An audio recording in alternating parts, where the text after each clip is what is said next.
네, 오늘은 특별 초대석 남경필 경기도지사와 함께하겠습니다. 도지사님 나와 계십니까? 네, 안녕하십니까? 네, 안녕하세요. 자, 이 경기도형 경제민주화를 추진하고 계시죠? 네. 지방정부가 먼저 나서야 하는 이유, 뭐라고 말씀 주시겠습니까? 제가 국회에 있을 때 이제 경제민주화를, 굉장히 오랫동안 또 열심히 해왔어요. 네. 근데 이제 지방정부, 이제 도지사를 맡게 됐는데, 그렇죠. 중앙정부에서 또 법을 바꾸는 일도 있지만, 네. 또 지방에서는, 현장에서 실제로 일어나는 불공정한 사례, 이런 것들을 바로잡을 수 있는, 권한이 저희에게 있습니다. 네. 그래서 그 권한도, 활용을 하고, 또 중앙정부, 중앙기관에, 저희가 현장에서, 들리는 목소리를 아주 정확하게, 대신 전달하고, 때로는 대신 소송을 해드릴 수도 있고, 그런 역할을 하려고 합니다. 네. 자, 지사님께서는요, 이 지방정부의 역할을 강화하기 위해서 조정 권한을 지방에 이양해야 한다. 이런 제안 하시지 않았습니까? 네. 좀 구체적으로는 어떤 내용인가요? 지금 사실 중앙의 그 권한이 너무 많아요. 네. 여러 면에서. 예산, 인사, 분정, 조정 권한, 이런 것들이 이제, 많이 갖고 있는데요. 이걸 네. 이제 지방분권에 맞춰서 내려보내야 효율적이 되거든요. 네. 공정거래위원회 같은 경우에 굉장히 열심히들 하시는데 너무나 업무가 과중하게 지금 몰려 있거든요. 네. 그럼 이런 걸 지방에다가 권한을 이양해 주시면 훨씬 많은 인력을 가지고 처음부터 많은 권한을 원하는 건 아니고 네. 처음 조금 주시면 그거 가지고 현장에서 저희가 하고 또 중요한 사안들, 무거운 사안들은 중앙에서 하고 이렇게 협업이 가능하거든요. 네. 예를 들면 메르스 사태 때 사실 중앙 혼자서 하려다가 잘 안 됐거든요. 네. 이 중앙정부하고 협업을 하면서 사실은 메르스 고비가 꺾이면서 이게 이제 패치를 할 수 있었는데요. 그렇게 이제 중앙정부와 지방정부가 협업을 하는 게 시대의 대세입니다. 네, 시대의 대세다. 여전히 중앙에 집중돼 있는 권한을 좀 분산시켜달라. 이런 요청 주셨고요.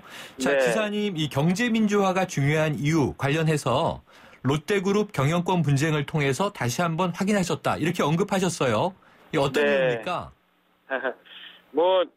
이 순환 출자의 그 구조 때문에 네.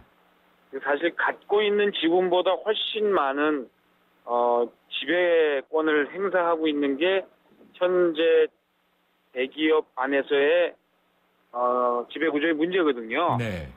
그래서 저는 국회에 있을 때 이러한 지배구조 개선을 위한 법안도 제출을 했습니다. 네.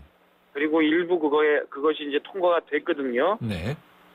이처럼 이 재벌의 대기업의 이 구조 개혁이라는 게 단순히 대기업을 벌 주는 게 아니라 대기업이 지속 가능하게 성장할 수 있도록 오히려 촉진한다는 생각을 갖고 있고요. 네. 이게 마치 경제민주화가 경제 성장과 배치되는 이러한 개념으로 오인하기가 쉬운데 네. 경제민주화가 잘 이루어지면 사실 지속 가능한 경제 성장이 가능하다고 저는 믿고 있습니다. 네, 그렇군요. 이 지난주에 있었던 국회 교섭단체 연설에서요. 여야 네. 가릴 것 없이 모두 재벌 개혁을 이야기하지 않았습니까? 그렇다면 네. 이것도 지금 말씀 주신 이 경제민주화와 맥락을 같이 하고 있다고 보세요? 예, 저는 이 시장이 계속 우리는 시장 경제를 믿고 있습니다. 그러나 거기에는 분명한 또 한계가 있습니다. 네. 그럼 그 한계를 개선하면서 계속해서 발전할 수 있도록 해야 이 시장 경제 시스템이 붕괴되지 않거든요. 네. 그 중에 하나가 너무 강자가 더 많은 것을 가져서 이 운동장이 공정한 게임의 장이 아니고 일부 덩치 큰 분들에게 유리한 구조라면 이것을 좀 공정하게 만들어 주자. 그래야 이 시장이 계속해서 이 기능을 하게 되고 또 그래서 발전을 하게 된다. 이것이 아마 여야 의원님들도 같은 생각이신 것 같고요. 저는 오래전부터 이러한 주장을 해왔고 그것이 저는 옳은 길이라고 믿고 있습니다. 네. 그런데요, 지금 이제 정부에서는 이게 경제 활성화에 지금 다 사활을 걸고 있지 않습니까? 네. 그런데 이 침체된 우리 경제를 되살리는데 어찌 보면 조금 이제 잊혀져 가던 단어인데요. 지사님 지금 경제 민주화 강조하고 계신데 어떤 역할을 할 수 있다고 보세요? 저희 이제 도에서 할 수 있는 일은 이제 현장에서 혹시라도 너무 큰 힘을 가진 그러한 기업들이 네. 중소기업과의 관계에서 공정하지 않은 행동들을 하는 것을 볼 수가 있습니다. 네. 이제 그런 것들을 도가 대행을 좀 해주려고 그래요. 그분들의 억울한 사정을 시정하는데 혼자서 하기 어렵거든요. 네. 그러면 도가 이것을 모아서 할 수 있는 것은 시정을 요구하고 저희의 권한이 아닌 것은 이것을 모아서 중앙정부에 시정할 것을 요구하는 그러한 역할을 저희가 중간에서 할 수 있다고 보고요. 저는 네. 상당한 파급 효과가 있을 거라고 기대를 합니다. 아, 네. 파급 효과가 있을 것이다. 남지사님 지금 우선 경기도 내에서 대기업과 중소기업의 불공정 구조를 좀 바로잡아 보겠다. 이 말씀 주셨는데요. 아무래도 뭐 네. 개인이 혼자 기업이 하는 것보다 네. 도지사와 도의 그 힘을 가지고 네. 공정하게 이러한 문제를 바로잡는다고 하면 아무래도 반칙하는 분들이 좀 떨지 않을까요? 네. 자, 그래서 이 이름이 경기도형 경제민주화 이렇게 나왔어요. 네. 지금 이 추진이 지금 큰 모범이 될 수 있다고 생각하시는 거죠? 그렇게 해야죠. 그리고 네. 이게 뭐 대기업에게 벌만 주는 게 아니라 거꾸로 잘하는 기업들이 있습니다. 네. 요즘 보면 농촌에 이 농민들의 이름을 걸게 하고 이것을 직거래하게 한 다음에 그 이익을 아주 멋지게 공유하는 이러한 기업들도 있고요. 네. 이 협력업체들에게 또 아주 좋은 대우를 할 수 있도록 해주고 또 마케팅까지 해주는 기업들도 있어요. 네. 뭐 이런 기업들은 찾아서 저희가 거꾸로가 아니라 당연히 감사하고 상을 드리고 그런 기업들에 대해서는 경기도에서 어떤 사업을 할 때 인센티브를 드리는 방향으로 자꾸만 칭찬합시다 이렇게 가면 네. 반칙하는 데는 정확하게 호루라기를 불고 잘하는 곳에 대해서는 우리가 모두 함께 칭송을 하고 이러면 그게 바로 네. 이 동반 성장하는 상생 모델이 되고 그것이 바로 경기도형 모델로 판단하고 있습니다. 네. 자, 반칙에는 벌을 주고 잘하는 쪽은 상을 준다. 이렇게 말씀 주셨어요. 자, 네. 하지만 이 우리 구조가 많이 힘들어 보이는 것이요. 이미 대기업과 중소기업의 규모의 격차도 크지만 지금 힘의 차이, 양극화 상당하지 않습니까? 그리고 네. 지금 성장 잠재력이 하락하는 상황이다 보니까 이런 네. 상황에서 이 경제 민주화가 구조적인 문제까지 해결할 수 있겠느냐 이런 반론도 있을 수 있는데요. 쉽지 않아 보이는데 어떻게 생각하세요? 그래서 저는 이 경제 민주화하고 경제 성장을 대치되는 개념으로 보면 안 된다고 생각해요. 네. 경제 성장도 하지만 경제 민주화라는 구조를 또 개선하는 노력을 해야 이게 이제 발전하는데 뭐 그런 근본적인 문제들은 이제 중앙 정치가 해결을 해주셔야죠. 네. 그러나 그것만 기다릴 수는 없잖아요. 그러니까 저희가 가진 권한 안에서 할 수 있는 만큼 해보겠습니다. 네, 지사님 또 새로운 이슈 하나 여쭤볼게요. 이 네. 원희룡 제주도지사와 만나서 상생협력 협약 맺었습니다. 네. 이게 서로의 강점을 교류해서 윈윈하자는 그런 취지죠? 네, 그렇습니다. 그렇다면요, 이 지자체 간의 협력 모델을 새롭게 만든다는 건데요. 17개 이제 광역시도 가운데 가장 큰 경기도와 관광으로 네. 특성화된 제주특별자치도의 만남, 어떤 효과를 기대할 수 있겠습니까?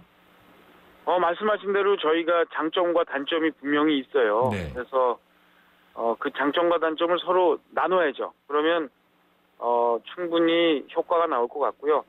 특히 이 경기도는 엄청난 시장을 갖고 있잖아요. 네. 그 시장을 제주도에 아주 훌륭한 농산물, 해산물, 특산물들을 쓰실 수 있도록 하는 이 시장의 기능을 할 테고요. 네. 저희 또 경기도는 사실 관광 인프라가 제주도에 비하면 좀 약한데요. 네. 서로 협력을 해서 경기도와 제주도가 관광에 시너지 효과를 낼 수 있도록 관광지 서로 공유 프로그램 개발 이런 걸 할 테고 네. 특히 이제 저희가 말산업을 저희가 이제 육성을 하는데요. 네. 제주도의 말산업과 저희가 협업할 일들이 참 많습니다. 말산업까지 구체적인 계획이 이제 서 계신 것 같으네요. 네. 자, 그런데 이제 정가에서는 이게 재미있는 또 관측을 하고 있습니다. 네. 이 두 분 지사가 이 네. 17대 국회에서 당시 한나라당의 쇄신과 혁신을 이끌었던 분들이지 않습니까? 네.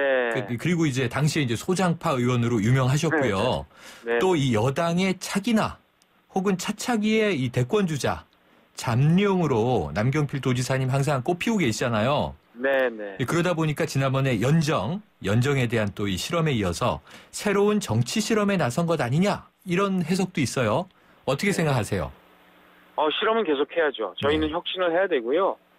이제 그동안에 보면 수도권과 비수도권으로 나눠서 무지하게 많이 싸웠습니다. 네. 그게 도움이 안 돼요. 그리고 저는 도지사 된 다음에 한 번도 수도권 규제 철폐하라는 얘기를 한 적이 없습니다. 네. 수도권 규제가 불합리한 경우들이 있는데요. 그거는 이제 부분적으로 합리화하자라는 주장을 하고 있거든요. 그리고 수도권에 확실한 강점이 있습니다. 네. 그 강점을 위해서 또 희생하신 또 지방도 있고요. 그래서 거기서 얻는 이익을 서로 저는 공유하는 것도 공존을 위해서 필요하다고 보고요. 네.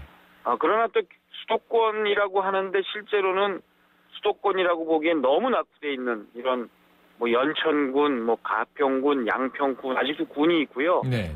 또 이 군사 규제에다가 상수도 보호 규제 등등 각종 규제에 겹겹이 쌓여 있는 이런 곳은 네. 좀 수도권 규제를 그런 곳에 있어서만큼 합리화해 줄 필요가 있지 않냐. 이걸 서로 지방과 네. 중앙이 서로 좀 이렇게 서로 이해하고 윈윈하는 쪽으로 앞으로의 협력, 연정을 펼쳐나갈 생각입니다. 알겠습니다. 예, 지사님 오늘 말씀 감사합니다. 네, 감사합니다. 네, 지금까지 계속 새롭게 다양한 정치 실험 펼치고 계시는 남경필 경기도지사와 이야기 나눴습니다.